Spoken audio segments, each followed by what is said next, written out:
अपने सभी व्यूअर्स को आज के इस वीडियो के माध्यम से बताते चलेंगे कि जब भी अगर स्प्लेंडर का ये ECU या ECM या इलेक्ट्रॉनिक कंट्रोल यूनिट या फिर एक तरीके से इंजन कंट्रोल यूनिट भी इसको बोल सकते हैं, आज की वीडियो में सिर्फ आपको यही बताते चलेंगे।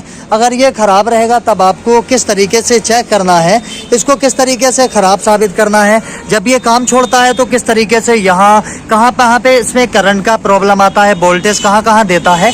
इस वीडियो के माध्यम से आपको बताते चलेंगे, एक एक डाउट आपका क्लियर करते चलेंगे। वीडियो को बनाने का मोटिव और मकसद सिर्फ इतना रहता है, मेरे जो भी व्यूअर्स लोग मुझसे जुड़े हुए हैं, जिन्होंने मुझे सब्सक्राइब किया है, तो उनके लिए ये वीडियो काफ़ी ज़्यादा एकदम काम आना चाहिए।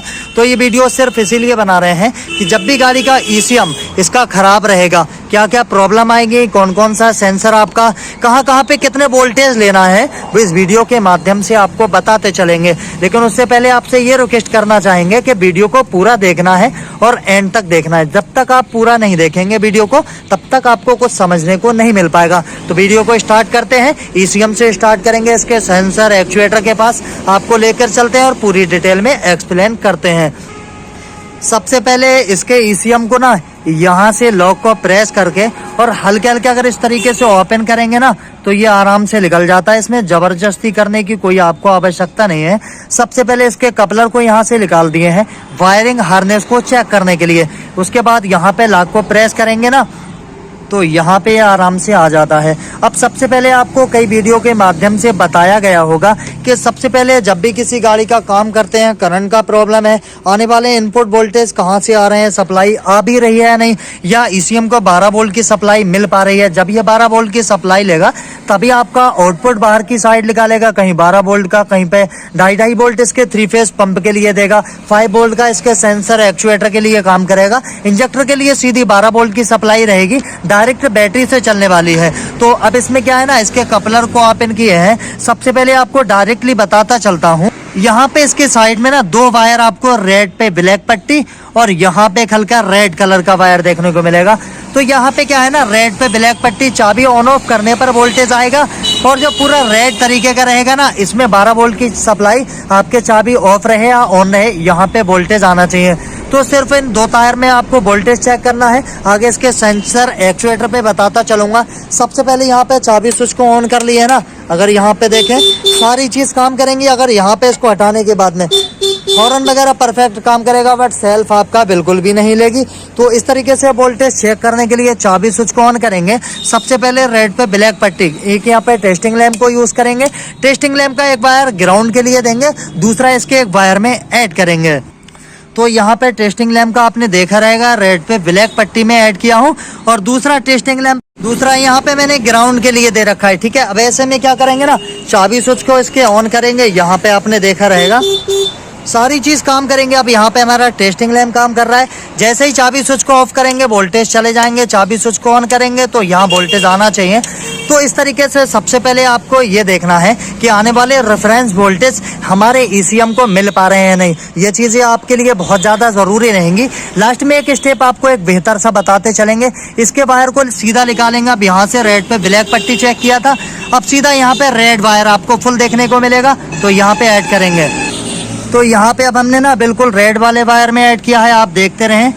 यहाँ पे यानी कि 1 2 3 नंबर पे है, फर्स्ट कॉर्नर थे, यहाँ पे मैंने रेड वाला यानी कि फुल ऐड किया है। अब अर्थ दूंगा, यहाँ पे बॉडी अर्थ देंगे, यहाँ पे वोल्टेज आना स्टार्ट हो गए हैं।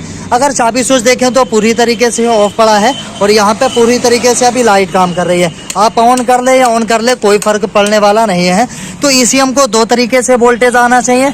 कोई भी वर्क को यानी कि करवाने के लिए 2 तरीके से वोल्टेज आते हैं। जैसे एक तरीके से हमारा रिले किसी भी तरीके से होता है, हॉर्न का रिले हो या सेल्फ का हो, 2 तरीके से करंट चाहिए होता है। सेम यहाँ भी इसको 2 तरीके से करंट चाहिए। एक डायरेक्ट आने वाला बैटरी से करंट चाहिए, दूसरा इसके चाबी स्विच से आने वाला करंट चाहिए। तो यहाँ पे दोनों करंट को हम चेक कर चुके हैं, तो ये चीज़ काफ़ी ज़्यादा ज़रूरी रहेगा। अब ECM को चलिए इसको हटा लेते हैं, और यहाँ से हटाने के बाद ना चाबी स्विच अभी ऑन ऑफ कर रखे हैं, यहाँ पे इसके ECM को लगाएंगे। अब ECM को यहाँ पे जो 12 वोल्ट देखने को मिले हैं, 12 वोल्ट की जो सप्लाई आ रही है, ECM इस करंट को कई जगह कन्वर्ट करेगा और कई तरीके से करेगा। कहीं पर ये 5 वोल्ट का सप्लाई देगा, और फ्यूल पंप के लिए तीनों वायर में 2.5 वोल्ट का करंट देगा, क्योंकि इसके अंदर 3 फेज पंप लगा हुआ है।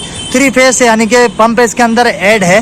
तो ईसीएम कई जगह इसके करंट को कन्वर्ट करे, किसी में 2.5 वोल्ट तो किसी में 5 वोल्ट। अब कहाँ कहाँ पे वोल्टेज देगा वो आपको बताते चलते हैं। चाबी स्विच को ऑफ करके रखे हैं। सबसे पहले अभी एक आपको बड़ा प्रूफ देते चलेंगे। सबसे पहले इसके इंजेक्टर पे चेक करते चलेंगे।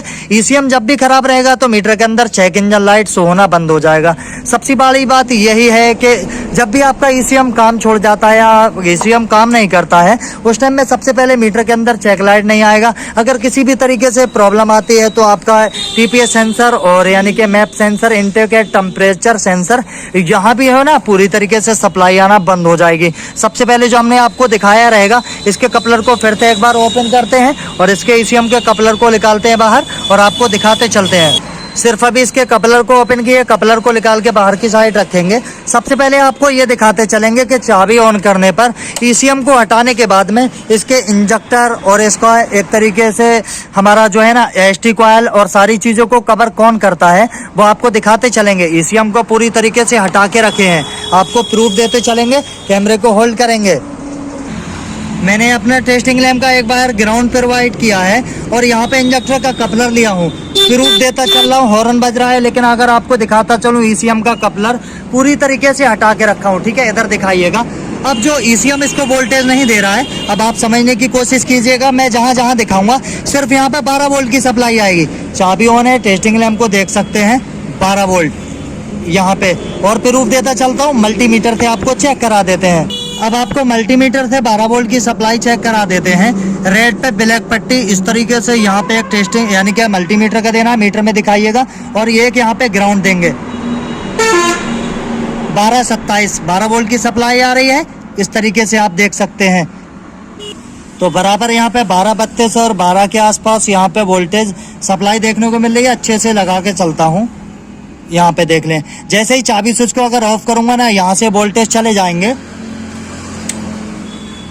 आपने देखा मैंने चाबी स्विच को ऑफ किया हूँ, वोल्टेज नहीं है। जैसे ही चाबी स्विच को ऑन करूंगा तो यहाँ पर 12 वोल्ट की सप्लाई आ गई है। अब ये 12 वोल्ट की सप्लाई आपको कहाँ कहाँ देखने को मिलेगी ईसीएम को, क्योंकि अभी हटा के रखे हैं। अब 12 वोल्ट की सप्लाई यहाँ पे देखें, चाबी स्विच ऑन है, इसका एसटी कॉइल, तो यहाँ भी आपको 12 वोल्ट की सप्लाई देखने को मिलेगी, क्योंकि इसको ईसीएम अभी वर्क नहीं कर पा रहा है। अब ईसीएम किसको वर्क कर पाएगा? इसका TPS sensor, throttle position sensor, यहाँ पे आईएसबी वाल। अब यहाँ पे आईएसबी वाल के लिए आपको दिखाते चलते हैं।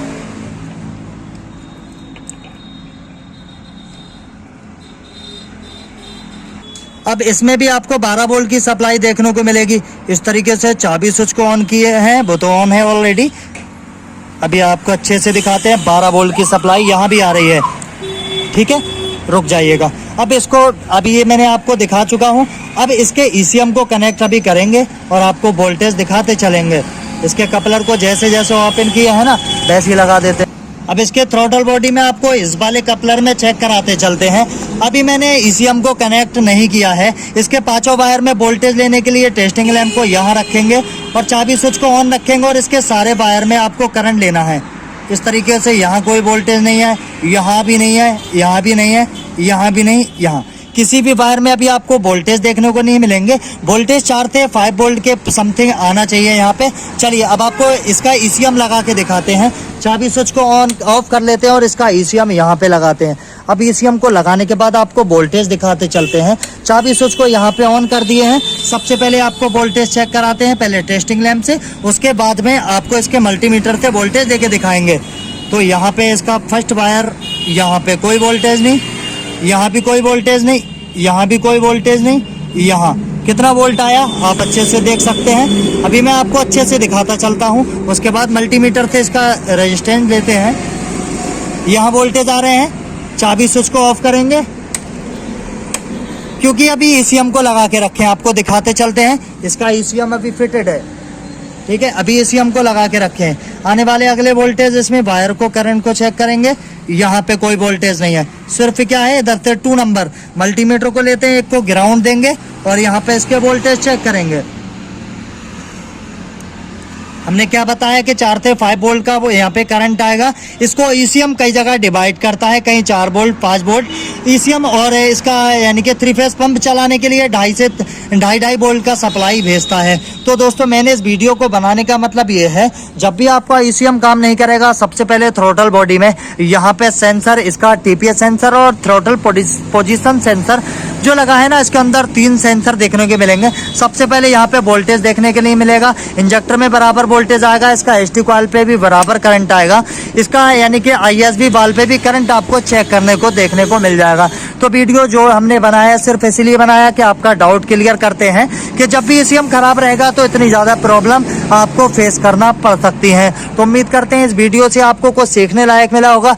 ज़रा भी कुछ सीखने लायक मिला है तो चैनल को सब्सक्राइब करिएगा और बेल आइकन को प्रेस कर लीजिएगा